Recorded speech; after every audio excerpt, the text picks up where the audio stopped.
आज physics 12th class physics के optics chapter का 5 क्वेश्चन लिए हैं जो 2 मार्क्स में आया हुआ है और इससे रिलेटेड इसी टाइप का और कौन कौन सा टॉपिक से आएगा इसके बारे में भी हम चर्चा करेंगे। इस 5 क्वेश्चन का आंसर का भी डिस्कस करेंगे, साथ साथ इससे रिलेटेड और जो भी थ्योरी कंसेप्ट होगा उसके बारे में भी हम बताते हैं। तो देखिएगा ये 5 क्वेश्चन कौन कौन सा है। पहला है पूर्ण आंतरिक परावर्तन क्या है, इसकी शर्तें क्या है। पहला क्वेश्चन, पूर्ण आंतरिक परावर्तन क्या है, इसकी शर्तें क्या है। तो इसमें पूर्ण आंतरिक परावर्तन का परिभाषा लिखना है, शांत रहेगा, और इसका शर्त लिखना है, कंडीशन लिखना है कि पूर्ण आंतरिक परावर्तन होने के लिए कौन कौन सा कंडीशन होना चाहिए।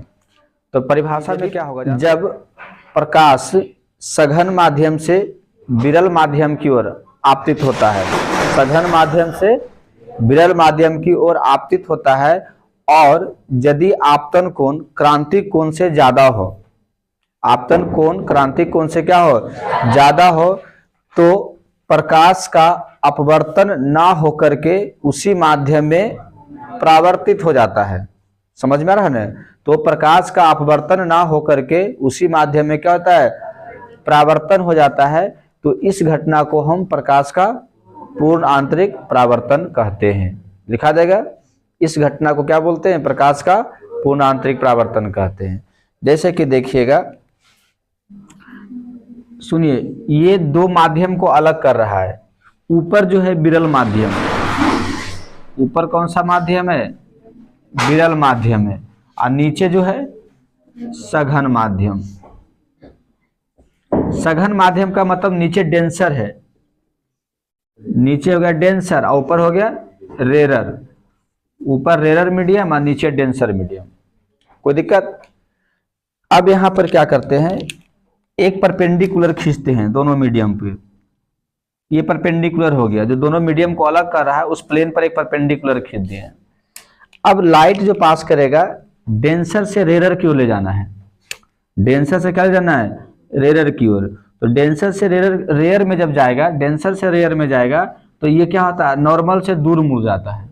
नॉर्मल से क्या होता है, दूर मुड़ जाता है। लेकिन यदि ये आपतन कोण ज्यादा रहेगा क्रांतिक कोण से, यानी जो ये आपतन कोण है आई, ये बड़ा है आई सी से, तो ये उधर नहीं प्रवेश करेगा, ये इधरे वापस लौट जाएगा। समझ रहे हैं क्या, आई सी का मतलब क्रांतिक कोण, क्रिटिकल एंगल। क्या होगा, क्रिटिकल एंगल। अलग अलग मीडियम के लिए क्रिटिकल एंगल क्लासिफाई होता है, उसके रिफ्लेक्ट अपवर्तनांक पर डिपेंड करता है, नहीं वो भी आगे समझाएंगे। तो यदि आपतन कोण ज्यादा रहेगा उस माध्यम के क्रांतिक कोण से, डेंसर मीडियम के क्रांतिक कोण से, तो ये लाइट इस माध्यम में प्रवेश नहीं करेगा, वापस उसी में लौट जाएगा। समझ में आ रहा है। जब पूरा का पूरा उसी में लौट गया तो यहाँ पर परावर्तन हुआ है। क्या हुआ है, परावर्तन हुआ। तो ये परावर्तन अंदर का अंदर रह गया, इसलिए इसको हम बोलते हैं आंतरिक परावर्तन। अब पूर्ण रूप से हो गया तो पूर्ण आंतरिक परावर्तन। क्या हो जाएगा, पूर्ण आंतरिक परावर्तन, कोई दिक्कत। और जब पूर्ण आंतरिक परावर्तन होगा तो इधर का कोण इधर के कोण क्या होगा, बराबर होगा। इतना बात समझ रहे हैं। अब यहाँ पर देखिए, अब इसमें लिखना है शर्त, कंडीशन क्या है। तो कंडीशन लिखने के लिए देखिए फिगर से पता चल रहा है कि प्रकाश को सघन माध्यम से विरल माध्यम की ओर आपतित होना चाहिए। पहला कंडीशन, इधर से आएगा लाइट तो कितनों को कोई भी कोण पर देंगे तो इसमें प्रवेश कर ही जाएगा। विरल से सघन में जाएगा तो कोई भी एंगल पड़ेगा तो प्रवेश करेगा, लेकिन सघन से विरल में जाएगा तो आपतन कोण क्रांतिक कोण से ज्यादा हो जाएगा तो इसमें प्रवेश नहीं करेगा। तो पहले प्रकाश को किधर से किधर आपतित होना चाहिए, सघन से विरल की ओर आपतित होना चाहिए। पहला कंडीशन हो गया। दूसरा कंडीशन क्या होगा, आपतन कोण क्रांतिक कोण से अधिक होना चाहिए। समझ रहे हैं, आपतन कोण क्रांतिक कोण से क्या होना चाहिए, अधिक होना चाहिए। ये कोण इतना बड़ा है, आई सी से ज्यादा है तब अपवर्तन हुआ है, अतिपरावर्तन हुआ है। यदि ये कोण छोटा रहता, ऐसे रहता, अब मान लेते ये वाला जो आई सी बता रहा है, ये वाला एंगल ग्रीन वाला जो बता रहा है आई सी बता रहा है, और ये कोण हम रेड एंगल पर आपतित करा रहे हैं, तो इसमें नहीं आता, उधर ही चल जाता, पार हो जाता। समझे। तो 2 कंडीशन लिखा जाएगा। पहला, किरण को सघन से विरल माध्यम की ओर आपतित होना चाहिए। दूसरा कंडीशन, आपतन कोण क्रांतिक कोण से ज्यादा होना चाहिए। कोई दिक्कत, चलिए ठीक।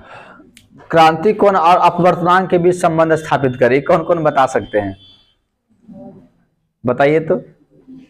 क्रांति कोण और अपवर्तनांक के बीच संबंध स्थापित करें। देखिए, क्रांति कोण और अपवर्तनांक, पहले जानना है क्रांति कोण क्या होता है। तो ये दो मीडियम को अलग करने वाले लाइन है, इधर विरल माध्यम, ऊपर कौन सा माध्यम? विरल माध्यम, और नीचे कौन सा माध्यम? सघन माध्यम। थोड़ा सा ध्यान दीजिएगा, नीचे सघन माध्यम। कोई दिक्कत? अब हम क्या कर देते हैं, यहां पर एक नॉर्मल खींच दिए,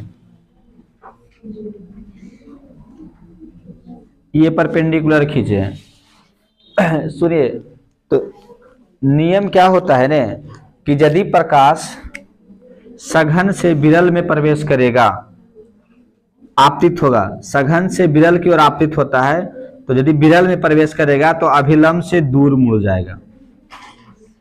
अभिलंब से क्या होगा? दूर। ऐसे सीधे नहीं जा करके इधर मुड़ जाएगा। कोई दिक्कत? लेकिन अब क्या करते हैं, ये कोण और आगे बड़ा करते हैं, ये कोण और बड़ा कीजिएगा, तो और बड़ा करने के बाद क्या होगा कि इस प्रकार से मुड़कर इस बाउंड्री पर आ जाएगा। किस पर आ गया? ये बाउंड्री पर आ गया। समझ में आ रहा है ना? तो जब बाउंड्री पर आ गया तो बताइए, इसके लिए रेड वाले के लिए ये अपवर्तन कोण क्या हो गया? 90 डिग्री। अपवर्तन कोण क्या हो जाएगा? 90 डिग्री हो गया। समझ में आ रहा है? तो जब अपवर्तन कोण 90 डिग्री होगा तो उस समय जो आपतन कोण होगा ये, उसको हम क्रांति कोण कहते हैं। क्या कहते हैं? क्रांति कोण। तो ये जो आपतन कोण बनेगा इसको हम लिखेंगे IC करके, यानी क्रांति, क्रिटिकल एंगल। क्या लिखाएगा? क्रिटिकल एंगल क्रांति कोण। तो क्रांति कोण का पहले परिभाषा क्या हो जाएगा कि हाँ, जब प्रकाश सघन माध्यम से विरल माध्यम की ओर आपतित होता है तो वह आपतन कोण जिस पर अपवर्तन कोण 90 डिग्री का होता है, यानी समकोण होता है, तो उस आपतन कोण को हम क्रांति कोण कहते हैं। एकदम सिंपल परिभाषा हो गया। उस आपतन कोण को हम क्या कहते हैं? क्रांति कोण। इसको IC से लिखेंगे। अब हमें यहाँ पर परिभाषा लिखना नहीं था, हमें बताना था कि क्रांति कोण और माध्यम के अपवर्तनांक के बीच क्या संबंध है। तो संबंध जानने से पहले क्रांति कोण जानना क्या है? जरूरी था, तो इसलिए हमने क्रांति कोण समझा दिए। कोई दिक्कत? तो क्रांति कोण कौन सा कोण होता है? आपतन कोण। कौन सा कोण होता है? आपतन कोण। और ये आपतन कोण कब होगा क्रांति कोण? जब अपवर्तन कोण 90 डिग्री का होगा। समझ में आ रहा है ना? अपवर्तन कोण क्या हो गया? 90 डिग्री का हो गया। तो जब यहां पर इसका दोनों में संबंध बताना है तो बताइए, क्रांतिक कोण बराबर क्या लिखिएगा? क्रांतिक कोण बराबर होगा आपतन कोण। क्या होगा? आपतन कोण होगा, यानी IC बराबर होगा I। समझ रहे हैं ना? क्योंकि आपतन कोण को ही हम कहते हैं क्रांति कोण, लेकिन उसके लिए कंडीशन होना चाहिए। कंडीशन क्या होना चाहिए? अपवर्तन कोण 90 डिग्री का होना चाहिए। अपवर्तन कोण क्या होना चाहिए? 90 डिग्री का। तो IC बराबर क्या होगा? I होगा। पहली बात समझ में आ रहा होगा। दूसरी बात देखिएगा, अपवर्तन कोण क्या होगा यहाँ पर? अपवर्तन कोण बराबर, यानी R बराबर क्या होगा? 90 डिग्री। डिफिनेशन से क्रांति कोण के अपवर्तन कोण क्या होगा? 90 डिग्री होगा। इतना बात कोई दिक्कत नहीं। इस माध्यम के अपवर्तनांक को मान लेते हैं म्यू। क्या मान लेते हैं? म्यू मान लेते हैं। इसका μ1, इसका μ1, इसका μ2 मान लेते हैं। तो इस माध्यम का अपवर्तनांक जो होगा, अपवर्तनांक μ1 हो गया, और ऊपर वाले का अपवर्तनांक क्या हो गया? ऊपर वाले के अपवर्तनांक को हम μ2 मान लेते हैं। कोई दिक्कत?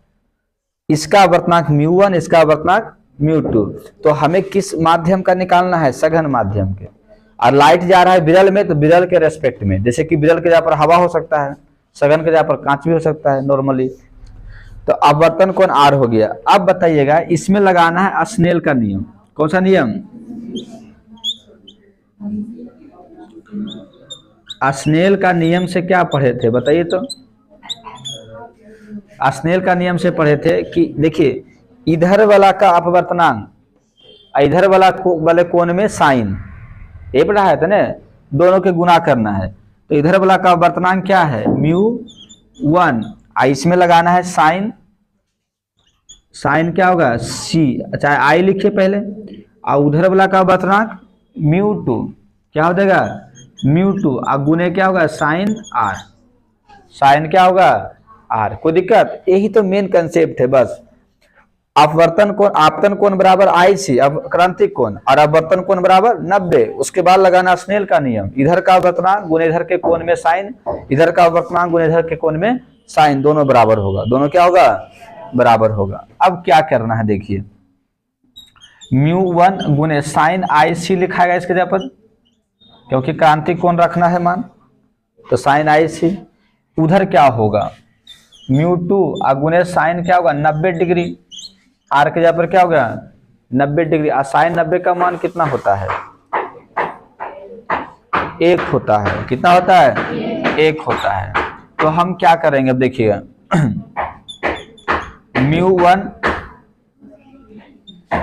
μ1 और गुने हो गया साइन आई सी, अब बराबर μ2 गुने क्या हो गया 1 हो गया, क्या हो गया 1 हो गया। अब हम क्या लिखना है μ2 को इधर ले आइए, तो μ1 बटे μ2 हो जाएगा, ठीक है। μ1 बटे क्या हो गया μ2, उधर गया तो 1 बटे क्या हो गया साइन आई सी होगा, लिख सकते हैं ऐसा। इसको इधर लाए तो नीचे हो गया, ये साइन उधर गया तो नीचे चल जाएगा। अब μ1 अपॉन μ2 को आप क्या लिखिएगा, इसको ऐसे लिखते हैं, नीचे वाला ऊपर लिखा था, ऊपर वाला क्या होता है नीचे, 2 μ1 कि 1 μ2,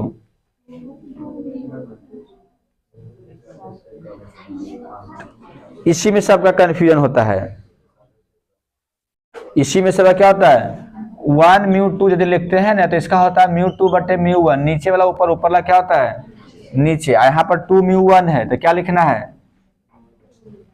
μ1 बाय μ2। अब बताइए कौन सा रिफ्रैक्टिव इंडेक्स बता रहा है, किसका बता रहा है, 1 का कि 2 का? रिफ्रैक्टिव इंडेक्स किसका बता रहा है 1 का बता रहा है। जिसका रिफ्रैक्टिव इंडेक्स बताता है वो नीचे होता है, और जिसका रेस्पेक्ट में रहेगा वो ऊपर होगा।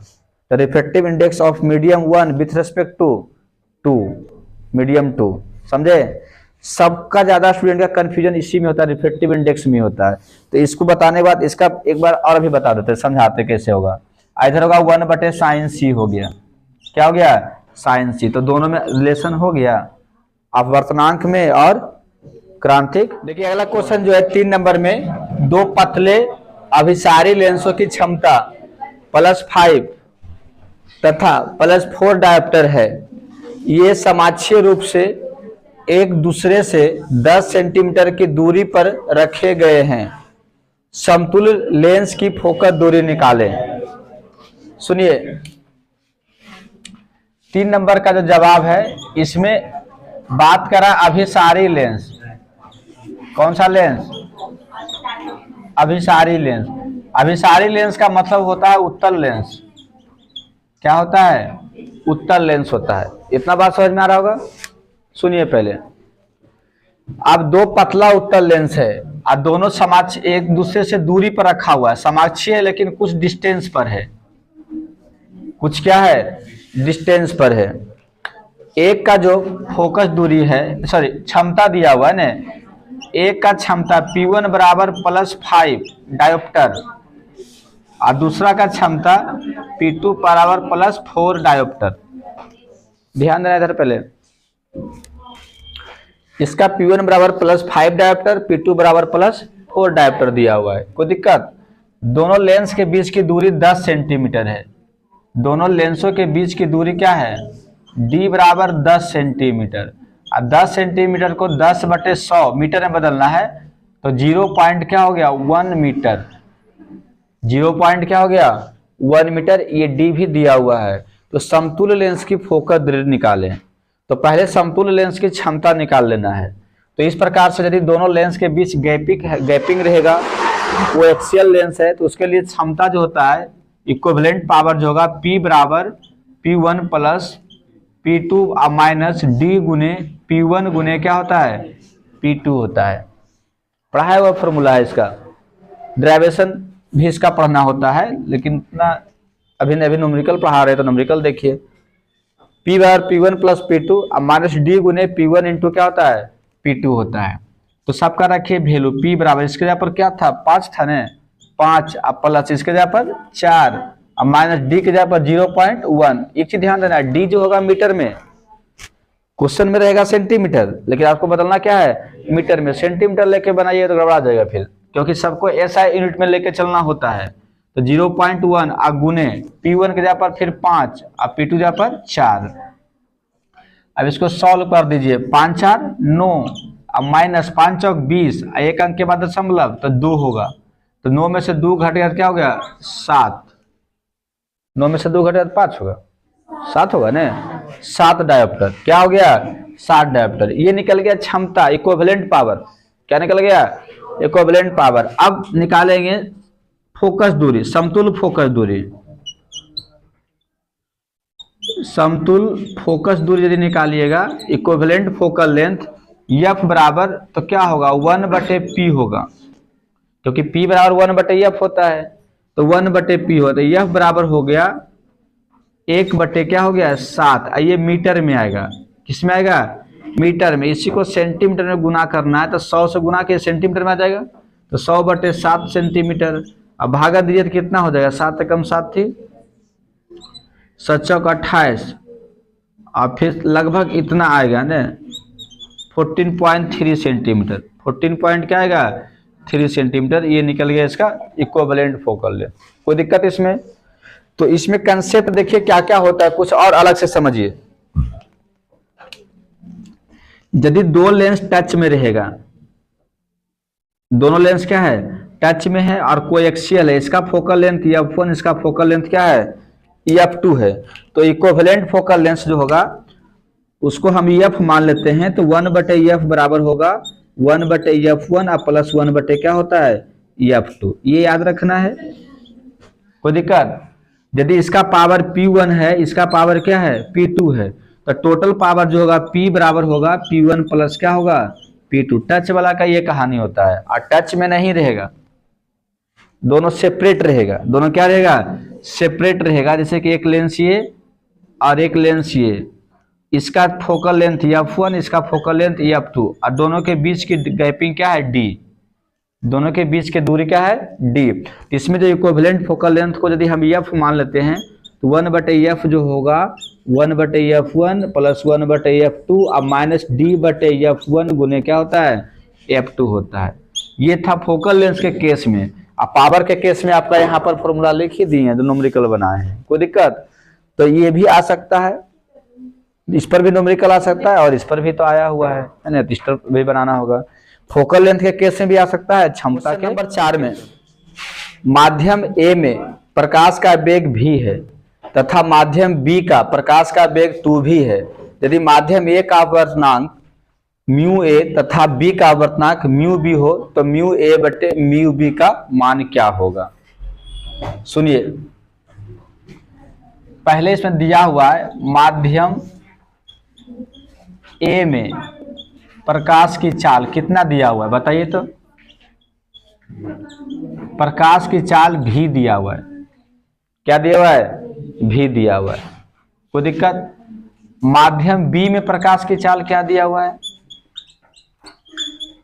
माध्यम B में प्रकाश की चाल ये 2v दिया हुआ है, इतना दिया हुआ है ना। चलिए और निकालना क्या है बता सकते हैं? निकालना है μA/μB बराबर वाट, यही हमें ज्ञात करना है, बस इतने दिया हुआ ये निकालना है। तो आइए पहले हम अपवर्तनांक निकालना है। μA अपवर्तनांक है माध्यम A का, μB अपवर्तनांक है माध्यम B का। तो अपवर्तनांक के लिए हम पहले क्या करते हैं, निर्वात में प्रकाश की चाल क्या होता है बताइए तो। हाँ, निर्वात में प्रकाश की चाल को हम C से लिखते हैं। किससे लिखते हैं? C से लिखते हैं, कोई दिक्कत? तो यदि म्यू ए निकालिएगा, म्यू ए बराबर तो सी बटे क्या होगा, भी होगा। क्यों?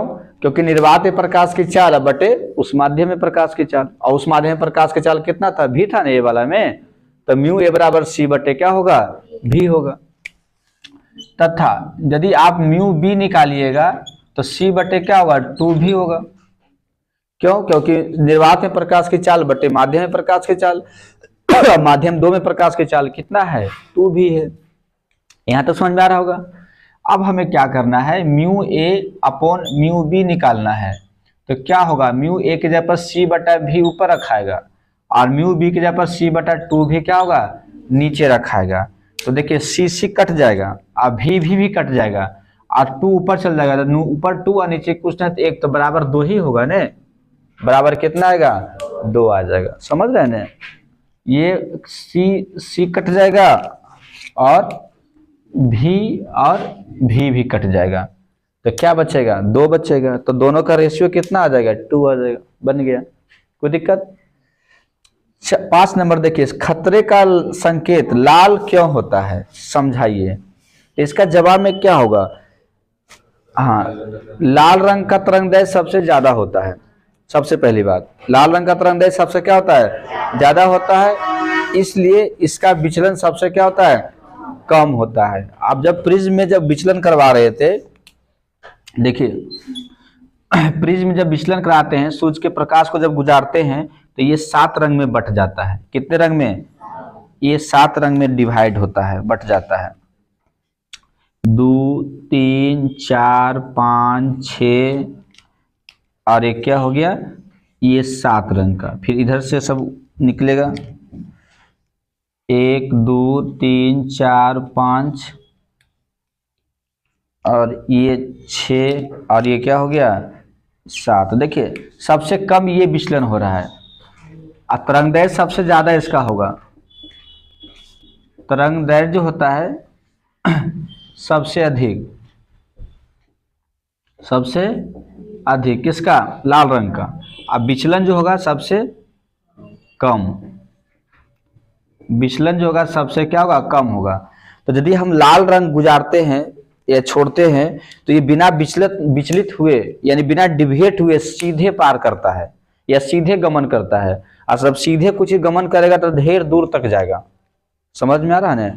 अब विचलन हो जाएगा तो रास्ता भटक जाएगा। देखिए आदमी का भी रास्ता भटक जाता है तो आगे मंजिल तक नहीं पहुंच पाते हैं, और दूर वाला मंजिल पकड़ना है तो आपका रास्ता क्या चलना होगा, सीधा चलना होगा। तो लाल रंग का तरंगदैर्घ्य सबसे ज्यादा होता है, इसलिए इसका विचलन सबसे क्या होता है, कम होता है। और कम विचलन होने के कारण यह सीधे अधिक दूरी तक क्या करता है, ट्रेवल करता है। इसलिए खतरे का रंग क्या होता है, लाल रंग का होता है, क्योंकि हम दूर से हम बता सकें कि मेरे यहाँ पर खतरा है। और दूसरा रंग को भेजिएगा बताने के लिए कि बताना, सिग्नल भेजिएगा दूसरा कलर से कि बताना खतरा, तो ये धीरे धीरे भटक जाएगा विचलन की वजह से, ये धीरे धीरे हेरा गया रास्ता, दूर तक पहुंच ही नहीं पाएगा। समझ में आ रहा है यहाँ तक, तो लिखा देगा नहीं, अपने लिख लीजिएगा, विंटर का स्टूडेंट है इतना तो।